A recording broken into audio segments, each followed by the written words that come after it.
Hello cuties, आप सभी लोगों का स्वागत है मूवीज बनकट में। आज हम बात करने वाले हैं अ डेट विद फ्यूचर के एपिसोड 26 की। एपिसोड की स्टार्टिंग होती है, लू फेंग डॉक्टर जेंग को मैसेजेस वगैरह कर रहा होता है। एक बार तो रिप्लाई कर देती है बट फिर उनका रिप्लाई भी नहीं आता। इसी बात को लेके लू फेंग परेशान बैठा था। तभी वहाँ पर कैप्टन जिन आ जाते हैं और वो उनसे पूछने लगता है कि मुझे लगता है कि डॉक्टर जेंग मुझे पसंद नहीं करती हैं, बट मुझे कभी कभी लगता है कि वो मुझे पसंद भी करती हैं। अभी मैंने उन्हें मैसेज किया तो उन्होंने एक बार तो रिप्लाई कर दिया, फिर उनका कोई रिप्लाई भी नहीं आया। क्या वो फैंग के साथ भी ऐसे ही किया करती थी? फैंग का नेचर किस टाइप का था? तो कैप्टन जिन उसको बताने लगते हैं कि फैंग बहुत ही ज़्यादा चीयरफुल पर्सन था, बहुत लाइवली था, और तुम भी तो बिल्कुल ऐसे ही हो, तुम भी तो उसी तरीके के हो। वो बात सुन के फैंग डर जाता है और वो कहने लगता है कहीं वो मुझे फैंग के रिप्लेसमेंट के तौर पे तो नहीं देख रही है ना। बट कैप्टन जिन कह देते हैं कि भले से हाँ तुम्हारी कुछ हरकतें एक सी हैं, बट ऐसा भी नहीं है कि तुम दोनों बिल्कुल एक से हो। तुम्हारे बारे में कुछ है डिफरेंट, थोड़ा सा अलग है।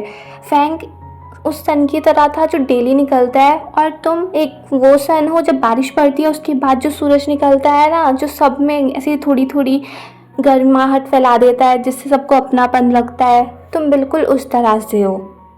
तभी उन लोगों का फायर अलार्म बज जाता है और फिर से सब लोग निकल जाते हैं एक रेस्क्यू ऑपरेशन के लिए। एक नर्सिंग होम में आग लग गई थी, वहां से एक लेडी को बचा लिया जाता है, उनको हॉस्पिटल ही भेज दिया गया था। जब जूलाई वहां के लोगों से बातचीत करती है तब उस नर्सिंग होम का डायरेक्टर बोलने लगता है कि वैसे तो सबको नर्सिंग होम से निकाल ही लिया गया था, बस एक दो लोग ही बचे थे। तो जुलाई बोल देती है कि अगर यहाँ पे एल्डरली लोग ही थे तो उनके लिए केयर गिवर्स भी तो काफ़ी सारे होंगे ना, फिर उस लेडी को क्यों नहीं बचाया गया? तो वो डायरेक्टर बोलने लगता है कि यहाँ पर वैसे भी काफ़ी सारे लोग हैं तो सबके लिए सारे केयर गिवर्स ऐसे रखना पॉसिबल भी नहीं है, तो इसलिए वो रह गई थी। और वैसे भी उनका बेटा उनको इस नर्सिंग होम में छोड़ गया था, 3-4 साल हो गए हैं, और वो अकेले ही यहाँ पे रहती थी। और उन्होंने तो अपने आप को कई बार मारने की कोशिश भी की, तो मुझे तो लग रहा है शायद ये फायर भी उन्होंने ही स्टार्ट की होगी। फिर जुलाई दूसरे लोगों से बात करने जा रही थी, तब भी वही डायरेक्टर बार बार सामने आ रहा था और बोल रहा था हमारे नर्सिंग होम को भी बहुत ज़्यादा डैमेज हुआ है, जिस किसी ने भी ये किया होगा उसको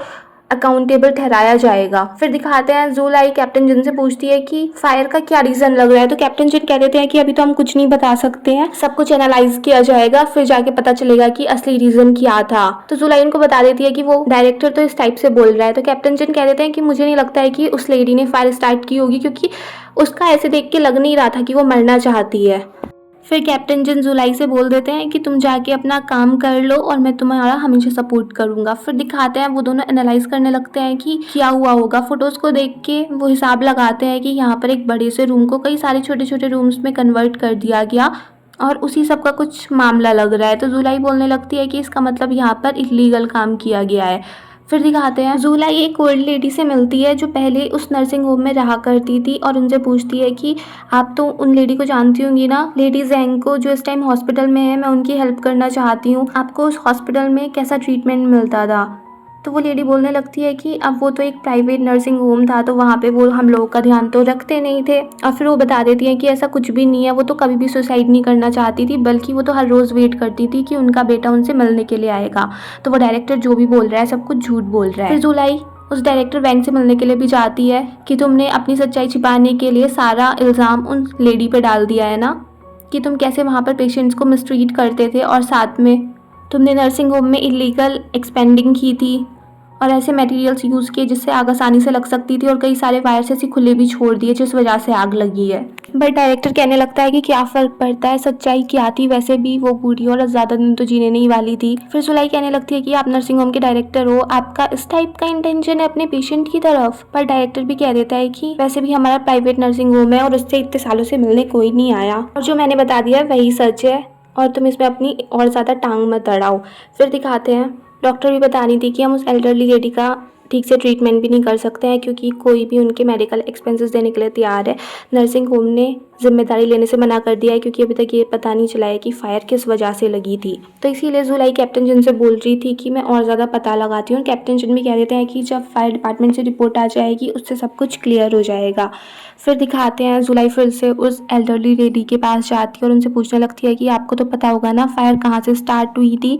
तो बताने लगती है कि हाँ, तब का तो मुझे ठीक से नहीं पता, क्योंकि तब मैं ऊपर नहीं थी, और वैसे भी वहाँ पर वो सिर्फ उन लोगों को ज़्यादा जल्दी बचा रहे थे जो लोग हेल्दी थे, जो बीमार थे उनको तो वो वैसे ही छोड़ना चाह रहे थे। बट जुलाई उनसे बोल देती है कि जो भी सच्चाई है मैं उसको सबके सामने ला के रहूँगी।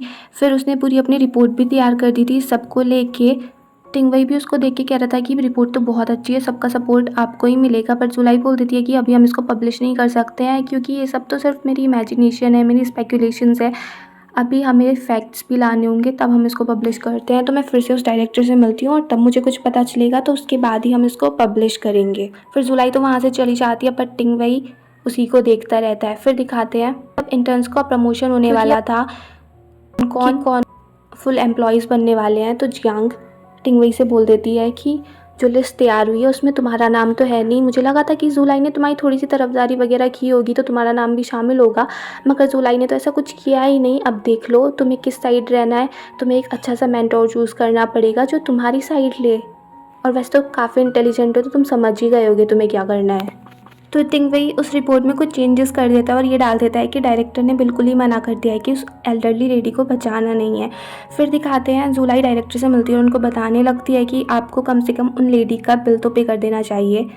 और फिर वो सारे प्रूफ दिखा देती है कि आग किस वजह से लगी होगी। तो सबको देख के वो डायरेक्टर बोल देता है कि ठीक है मैं उनको कंपनसेट कर दूंगा और उनके सारे बिल भी पे कर दूंगा।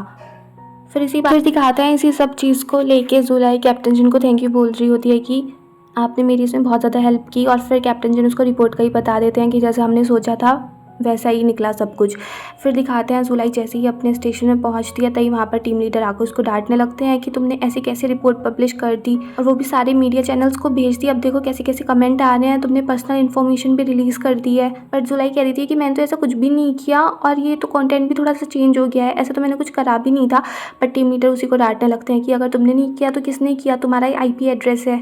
और फिर सभी लोग नर्सिंग होम के डायरेक्टर को इतना डांट रहे होते हैं कि ये कैसा नर्सिंग होम है, उनकी बहुत ज़्यादा बुराई चल रही होती है और बहुत बुरे बुरे कमेंट्स आ रहे होते हैं उनके लिए। और इसी सबसे परेशान होकर वो डायरेक्टर छत पे चढ़ जाता है और वहीं से सुसाइड करने के लिए तैयार था। वो अपनी वाइफ से सॉरी बोल रहा होता है कि मैं तुम्हें ढंग से प्रोटेक्ट नहीं कर पाया, मेरी वजह से सब कुछ हो रहा है। वहाँ पर सारे फायर फाइटर्स भी पहुँच गए थे कि अगर इसने कभी कोई गलत कदम उठा लिया तो हम इसको कैसे बचा सकते हैं। तभी वहाँ पर जुलाई भी आ जाती है और वो कह देती है कि प्लीज़ आप नीचे उतर आओ। मगर वो डायरेक्टर कह देता है कि सब कुछ तुम्हारी वजह से हुआ है, तुम्हारी वजह से लोग पता नहीं मुझे कैसे समझ रहे हैं।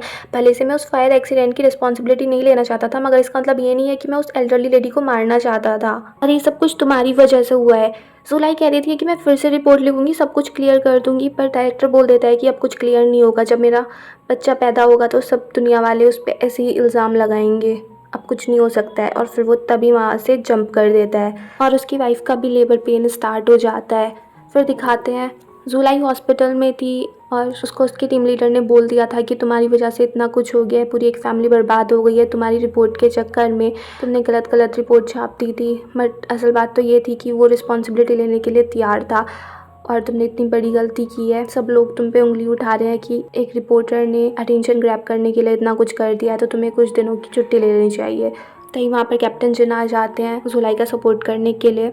और फिर डॉक्टर जेंग भी आके बता देती है कि वैसे तो डायरेक्टर बच गया है, मगर वो इतनी ऊंची से उसने छलांग लगाई थी, एयर कुशन्स की वजह से उनकी जान तो बच गई, मगर फिर भी वो अभी भी क्रिटिकल कंडीशन में है और उनकी वाइफ भी काफ़ी ज़्यादा क्रिटिकल कंडीशन में है। उनके बेबी को बचा लिया गया है और वो अभी वेंटिलेटर पे है। ये सब सुन के जुलाई काफ़ी ज़्यादा सैड थी, उसकी मेंटल स्टेट भी ठीक नहीं थी। जैसे वो बाहर निकलती है तभी वहाँ पर काफ़ी सारे एल्डरली लोग खड़े थे और वो उस पर इंक वगैरह डाल देते हैं, उसको डांटने लगते हैं कि तुमने क्या किया, अभी नर्सिंग होम भी जल चुका है, डायरेक्टर भी इस कंडीशन में नहीं है, अब हम सब लोगों की जिम्मेदारी कौन उठाएगा। तभी वहाँ पर कैप्टन जिन आ जाते हैं, वो जुलाई को वहाँ से ले जाते हैं। जब जुलाई अपने घर पहुँचती है तब उसके घर पर बहुत सारे बैनर्स वगैरह लगे हुए थे इसी बात को लेके कि तुमने हमारे रिपोर्टर के प्रोफेशन को ख़राब करा है। फिर कैप्टन जिन सब सफाई वगैरह में लग जाते हैं। फिर दिखाते हैं जुलाई बाथरूम में थी, पानी चलता रहता है, वो वहीं पर बेहोश हो गई थी। कैप्टन जिन उसको लेके आते हैं। फिर वो जुलाई से बोलने लगते हैं कि हमने पहले भी कहा था ना कि जितने भी डिफिकल्टीज फेस करेंगे दोनों एक साथ ही खड़े रहेंगे, दोनों एक साथ सॉल्व करेंगे। और फिर जुलाई उनको गले लगा के रोने लगती है। बट फिर वो कैप्टन से कह देती है कि अभी रोने का टाइम नहीं है, अभी मुझे काम करना है। फिर दिखाते हैं उसने एल्डरली लोगों के लिए एक नोट भी लिखा था कि उन लोगों को वेलफेयर की ज़रूरत है, डोनेशन की ज़रूरत है। फिर दिखाते हैं कैप्टन जिन आके उसको बता देते हैं कि नर्सिंग होम के लिए गवर्नमेंट ने पैसा दे दिया है और गवर्नमेंट उसको बनवा रही है और साथ में एल्डरली पीपल का भी ध्यान रखा जा चुका है और उन एल्डरली लेडी को भी होश आ गया है, तो चलो हॉस्पिटल चलते हैं। फिर दिखाते हैं लू फेंग की एंग और ल्यू से बोलने लगता है कि प्लीज़ मुझे कुकिंग भी सिखा दो। फिर वो डॉक्टर जेंग के लिए कुकिंग भी सीखता है। फिर दिखाते हैं डॉक्टर जेंग फेंग की ग्रेव पर जाती हैं और फिर वहाँ पर वो उससे बात करने लगती हैं, उसको बताने लगती हैं कि उनकी लाइफ में क्या चल रहा है और कहने लगती हैं कि अगर मेरी लाइफ में अब कोई और आ जाए, मैं तुम्हें भूल जाऊँ, तो प्लीज़ तुम क्या मुझे माफ़ कर दोगे। तभी उनके पास एक फ़ोन आ जाता है और यहीं पर ये एपिसोड फिनिश हो जाता है। अगर आपको ये पसंद आया हो तो प्लीज़ मेरे चैनल को सब्सक्राइब करें, लाइक करें, शेयर करें, कमेंट्स करें and bye bye till next video.